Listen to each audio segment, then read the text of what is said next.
2022 was a lot. Now that I think of it, I think it was one year I cried a little too much. I did cry. And and it's interesting because it was one of my most defining year. I grew so much emotionally and psychologically. And 2022 really taught me a lot of lessons. I need my degree from life at this point. I need my certificate. But one of the biggest lessons 2022 taught me is honesty. Um, Honesty not as the opposite of a lie, but honesty as living a life that is true to who you are and true to the reality of who you are, not who you would love to be, not who you would like to be, or who you wish to be. In 2022, I learned to take off the masks and just be honest. I learned that I learned through vulnerability. I was able to stop pretending, stop faking things, stop acting like I got things figured out. And many I don't know if you can relate, but a lot of times people are hyper independent or tend to max up a lot of their needs because first they don't want to come off too needy, and many times it's a result of trauma. Now that I'm talking about trauma, I'm writing a book at the moment that will be published sometime in 2023 if I get a publisher. And the book is centered around trauma. I mean, a lot of times we've gone through things, and we have to pick up survival mechanisms that are not presently serving us, and we just find that we find ourselves still living through those moments of pain, still acting like we are still in those times when we are no longer in that time. And it's thing about not healing from injuries, the thing about not healing from trauma, like not healing from injury, is that it's going to kill you. I mean, whatever you don't heal from will one day kill you. So yeah, 2022 taught me honesty, to embrace things for what it is, not what I wish it is, and to just be honest. Another lesson I think 2022 taught me is to show up and to give my 100%. And I learned this from Toluwani Obayan. Toluwani Obayan is a Nigerian scriptwriter. She wrote this lady called Life, and she has a lot of works on Netflix that's really popping. And she wrote a caption. She wrote a tweet rather in commemoration for an award she had received for one of her works, and it read, "I wrote this lady called Life the year I lost my mom. I'd lost my father 18 months before then. I had little to give. God saw my 5 loaves of bread, 2 fishes, and an orphan's mite, and made a big deal out of it." And it just really got me thinking. Tolani Obayan had like all of the excuses in the world to not show up that year. I mean, she was grieving and stuff, but she still did, and I think that counts for something. Imagine how many people wouldn't have seen that story or watched that movie if she actually didn't show up. So it just actually rang a bell for me to show up even on the days when it feels like things are very bad.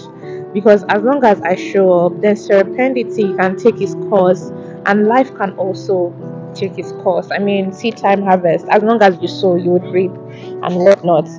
Another lesson I think I learned in 2022 is the power of actually letting things go. Um, it was so dramatic. The entire process of actually learning this lesson was dramatic. So I'd been in a connection that meant my life. Like I was in this connection that I was committed to with my entire heart.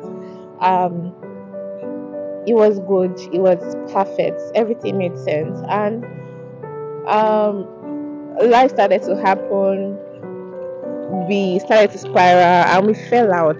When the entire spiraling was going on, I actually didn't see my fault in all of it. Now, when everything had happened, I remembered that I started to put things into perspective.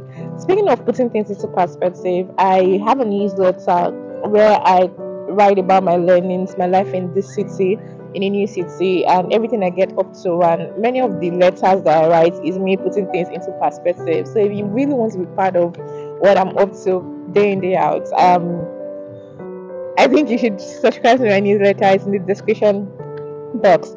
coming back to putting things into perspective, I started to put things into perspective. What really happened? What went wrong? What happened? What could I have done better? This friendship actually felt like a like partnership. So why did we fall out? We're both good people in our own right. So what exactly happened? So I started to realize that, oh, I played a part in messing this up. And I remember that I felt so bad. And that this is me that I used to believe that I was such a good person. I mean, I think there's another lesson. I let go of the idea of being a good person, but we'll come back to that. So this is me that I've always believed that, oh, I'm a good person, I'm a good person. So I decided that I was going to fight for this friendship. I was going to fight for this connection. And I reached out to the other party. I reached out and it felt like we're no longer on the same frequency. I apologized a lot. I begged a lot, and it just felt like we're off it, like come off it. And after then, I remember that I would wake up every day and I would feel so sad and I would cry so much. I didn't know how to show up for my goals. I didn't know how to move on with life.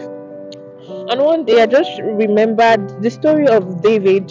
So I'm a Christian, and one of my life references comes from the Holy Bible. So I remembered one of our Sunday school lessons, the story of David. David committed adultery with a married woman, then engineered for the man's husband to be killed because he really wanted to marry her. And he ended up doing that, and they had a child together. And this child fell ill. And David prayed, he fasted, he begged God, like for God to just have mercy on him and like change the tides for good, and so that the child can live. And one day the child died, and David just stood up from his despair and decided that it's time to forge on. So like at that point, it felt like the story resonated so much with my life at the point, because I'd gone through something that I played a part in messing up, and I tried to make things right by apologizing and reaching out, and it felt like it wasn't working and they were not in my frequency anymore. And at that point, I decided to just let life take its course and just try to show up for my goals.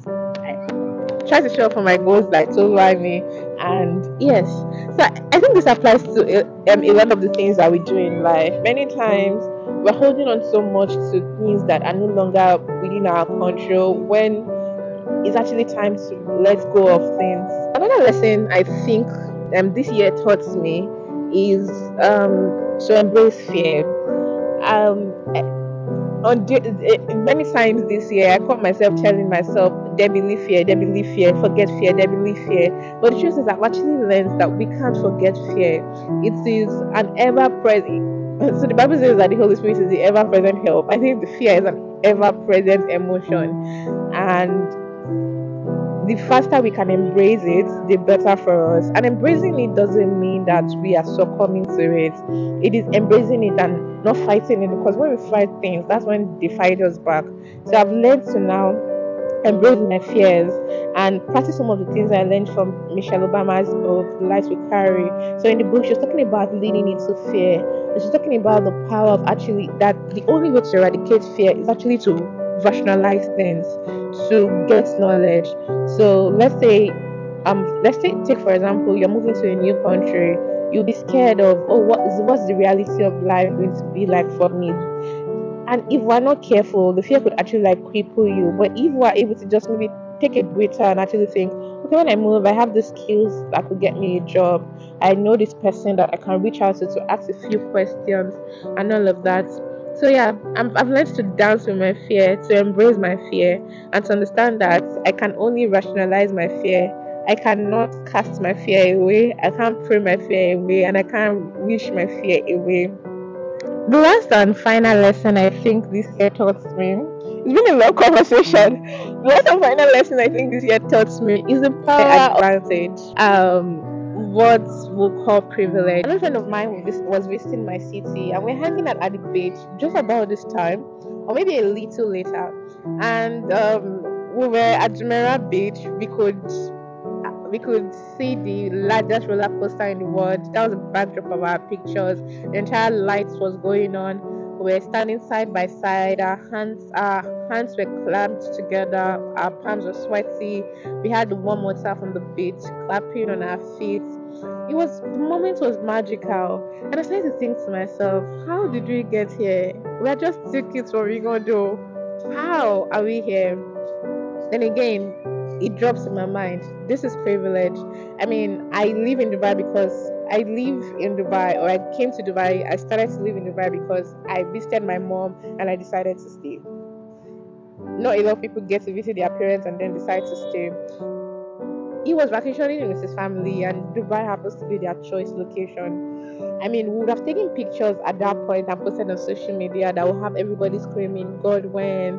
Oh my God, me, so I want to go, I God, when? But what they wouldn't see is the amount of privilege that we were standing on to just be in the moment. It got me thinking. Many times we don't see our privilege, people don't see our privilege, but it takes us looking inwards or really assessing things to realize how much privilege we have. And privilege comes in various forms. For some people, it could be an opportunity. For others, it could be the financial background. But in many cases, our unfair advantages and privileges are not things that money can buy. They are things that are innate in us, like the way we show up, like our zest, our enthusiasm, our creativity, our intellect, our beauty. I mean, it's just what it is. There's actually something that makes you different from the next person. There's something that would help you thrive in a world full of 8 billion people. And the onus is on us to actually like look inward and realize, what is my privilege? Is my privilege that, okay, I'm talented? Is my privilege, in my case, my privilege or my unfair advantage that money cannot buy is actually the fact that I am a zesty person. So people see me and they can see my joy. They can feel so much positivity emanating from me, and they are drawn to me. For other people, it could be that they are wise. Some people are really, really, they just have that good judgment. They're able to see things and they're intuitive to know that this is right, this is not right. So yeah, unfair advantage is something, and it's on us to actually check and search for what our unfair advantage is and use it for our benefits. It's no longer time to throw away your advantage. Don't throw away your privilege. If your privilege is the fact that you're from a well-off family, please use it for your good. If your advantage or your privilege is the fact that you're actually very pretty, use it for your good. Yeah, so it's something I'm learning. I'm not learning to actually show my zest and appreciate that, okay, maybe I'm a bit privileged. Yeah, so 2022 has been a lot, and I'm sure I'm not the only one who's learned so much in 2022. So if there's a lesson that you've learned in 2022 and you don't mind sharing with me, because I would like to read a lesson that you've learned in 2022, please drop them in the comment section below. And subscribe to my YouTube channel. I want to grow on YouTube, so please help me. Give me a New Year gift. Subscribe to my newsletter, and I don't know if I mentioned earlier, so I'm putting together a guide, and I think it's something that everybody should read, especially if you grew up with any form of trauma. So I think it's something that everybody should read. You can join the waitlist for my book. The link is going to be in the description also. Thank you so much. This has been so refreshing to do. I love doing this. We should do this more often. Bye.